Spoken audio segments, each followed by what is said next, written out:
Assalamualaikum murid-murid, apa khabar? Okey, jadi pada minggu ni kita teruskan pembelajaran bentuk sains dengan satu lagi topik iaitu mari mengelas. Okey, sila buka buku teks masing-masing. Kita akan mula dengan muka surat 34. Dah sedia? Baik.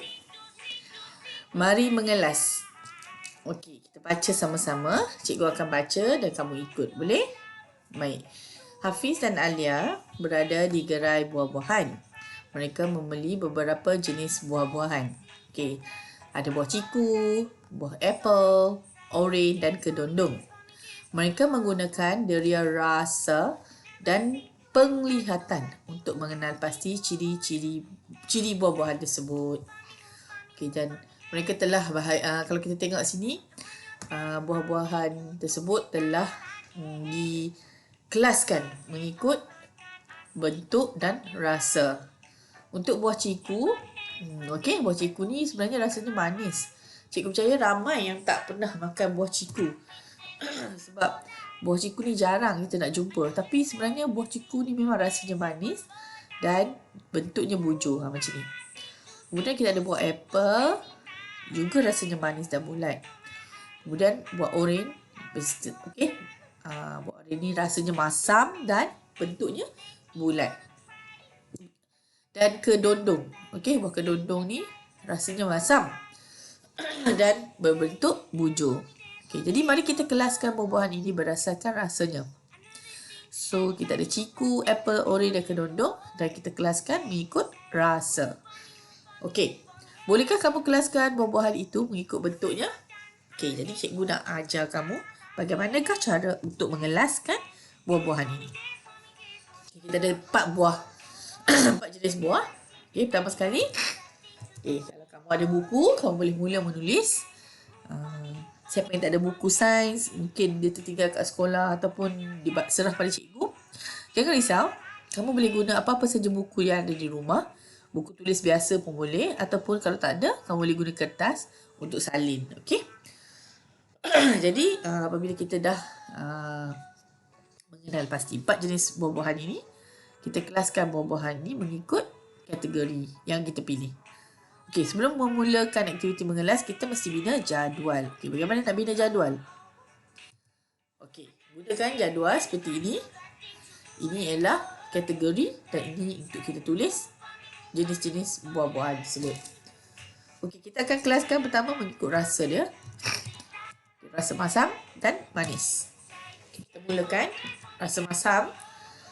Okey, betul. Rasa masam untuk buah oren dan seterusnya. Buah apa yang rasanya masam? Cuba teka. Ya, betul. Kedondong. Okay, seterusnya. Rasa manis, buah apple dan satu lagi buah ciku. Okay, kita juga boleh kategorikan buah-buahan ini kelaskan mengikut satu lagi iaitu menggunakan deria penglihatan kita iaitu dengan melihat bentuk buah-buahan tersebut. Okey. Kalau kita tengok sini ada buah yang berbentuk bulat dan bujur. Jadi kita kelaskan mengikut bentuknya. So bentuk bulat buah oren dan satu lagi kalau tengok sini buah apa yang berbentuk bulat? Apple. Okey, betul. Satu lagi buah yang berbentuk bujur pula. Okey, tengok. Okey, tinggal buah kedondong dan juga ciku. Okay, ini adalah cara bagaimana kita nak mengkategorikan atau mengelaskan buah-buahan yang kita ada di atas ni. Okey. Okay, seterusnya, ini adalah antara uji kaji yang patutnya kita buat di sekolah. Tapi sekarang ni kita tidak boleh ke sekolah. Jadi kamu mungkin boleh buat di rumah ataupun kita buat sama-sama sekarang. Okay, kita akan buat sama-sama. Ini adalah antara bahan-bahan yang sepatutnya kamu ada. Tanah liat ni, plastisin, loceng, kek cawan, whistle, span dan juga guli. Okay, kita kena pasti, cikgu rasa kamu semua dah tahu dah. Guli ni berat kan?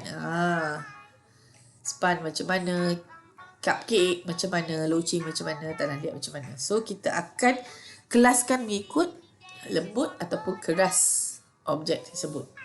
Kemudian kita akan nyatakan deria yang kita gunakan untuk mengenal pasti ciri-ciri tersebut.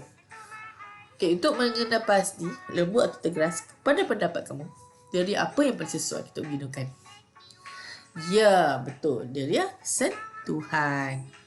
Okey, selain itu kita juga boleh menggunakan deria penglihatan. Betul. Okey. Jadi kita kelaskan objek-objek di atas mengikut lembut ataupun kerasnya. Okay, kita cuba yang pertama, tanah liat. Kat mana dia pergi? Cuba tengok. Ya, betul. Okey, lembut. Okey, loceng pula. Dia nak pergi ke mana? Keras atau lembut? Keras. Okey, betul. Okey, cuba teka kek cawan.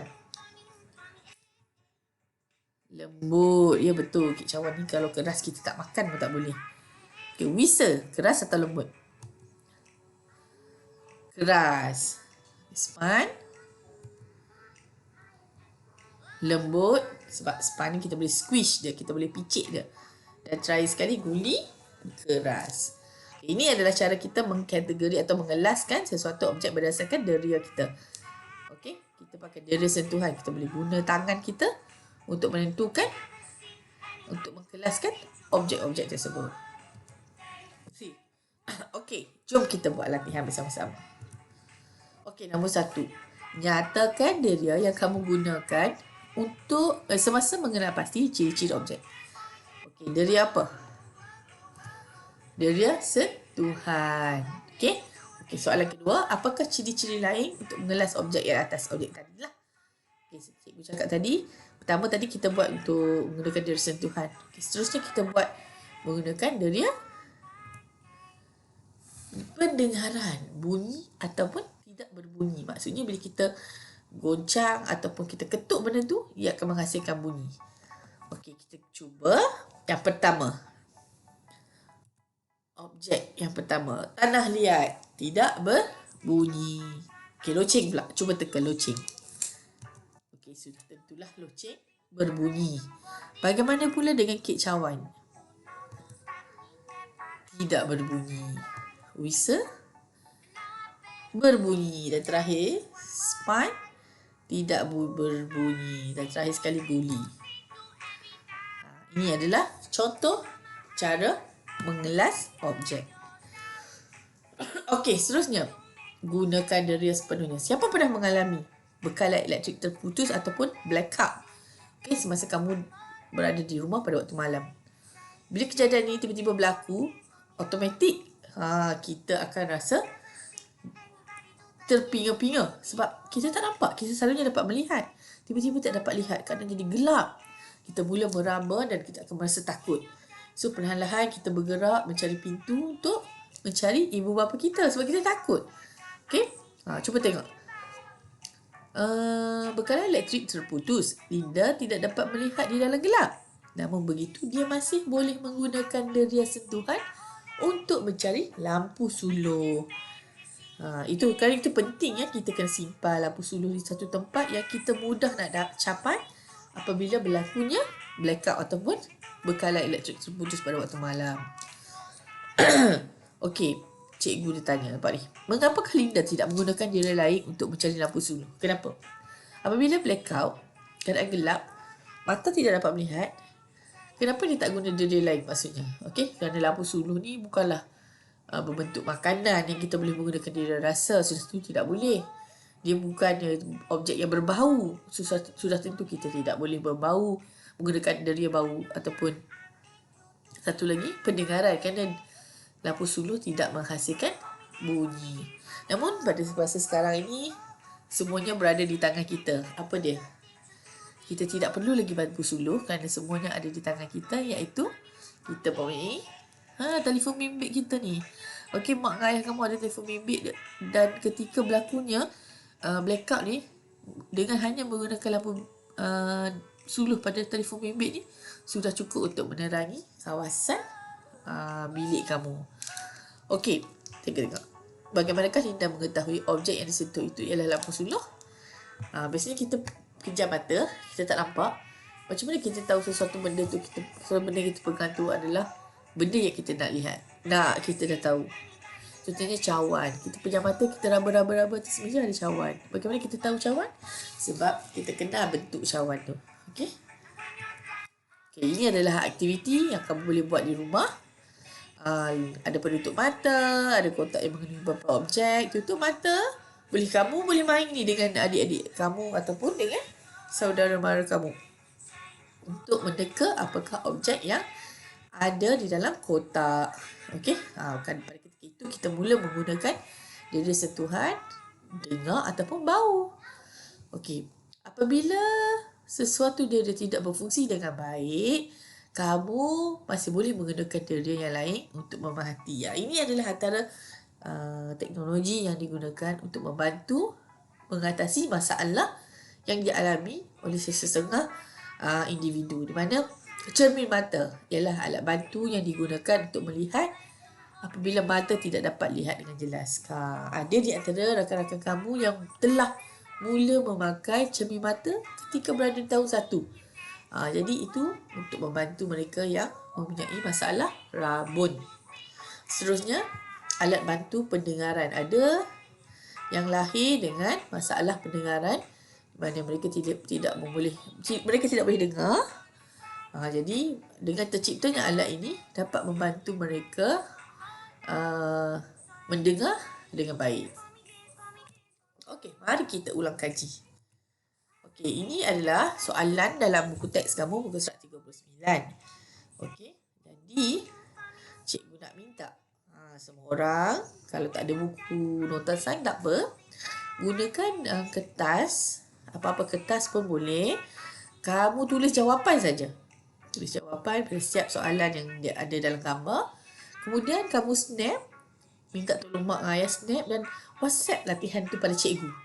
Dan cikgu akan bagi markah. Boleh tak? Okey? Okey, tengok latihan ni. Cikgu akan terang dulu. Nanti ada masa kamu buat. Okey, namakan bahagian tubuh yang berkaitan dengan dada yang berikut. Okey, A. Ya, lidah. Yang kedua, jari. Betul. Telinga. Okey, lidah adalah dia. Rasa. Jari, sentuhan makanan telinga. Dia dengar, pendengaran. Okey, nyatakan deria yang ada pada manusia. Sini kita ada dia melihat, mendengar, bau, merasa dan sentuhan. Jelaskan objek yang berikut berdasarkan baunya. Lengkapkan jawapan dalam jadual pengelasan. Okey, jangan lupa bina dulu jadual. Kemudian kelaskan wangi atau busuk. Kemudian kamu masukkan. Okey, sampah mestilah berbusuk. Okey, dah selesai. Okey, itu saja. Harap kamu semua boleh faham apa yang cikgu ajar. Kita jumpa lagi minggu depan. Assalamualaikum.